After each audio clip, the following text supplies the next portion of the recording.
Hello, my beloved and sister in Christ. Very good day to you. Good morning, good night. Wherever you're watching from, God bless you. All. Amen.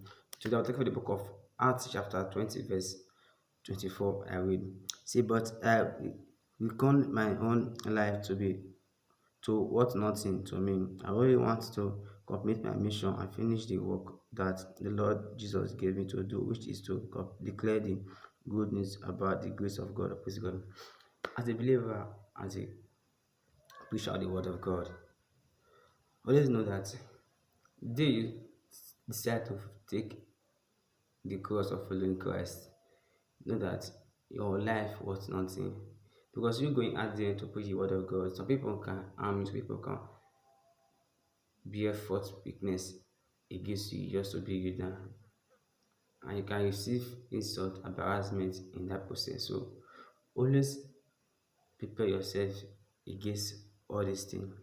And let your focus be on the mission which you need to do. Let your focus be on the good news which you need to bear witness for.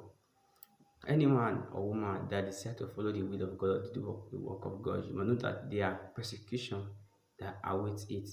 But if you fail to notice that part of it, when you face any little trials and temptation, you will fall away because you always believe that it will always be sweet.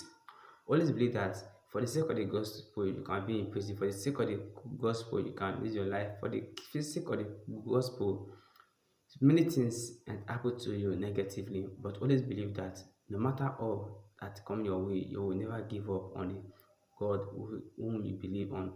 You never give up on the faith that you have in the gospel of Christ Jesus. We live for Christ and we live for God. Right? Everything we do for the glory of God. So always be brave and always be strong. Always be ready to fight and to conquer and to endure every difficulties and trials that is going to come our way because our life was nothing, but our spirit is the destination. Tomorrow we die, but where we end up tomorrow is where we don't know. So I pray God help us and may give us that spirit of endurance so that we will be able to endure every problem, every trial that come our way during this our mission on earth here. And I pray may our labor with the grace of God never be in vain in the mighty name of Jesus Christ of Nazareth. Amen and amen.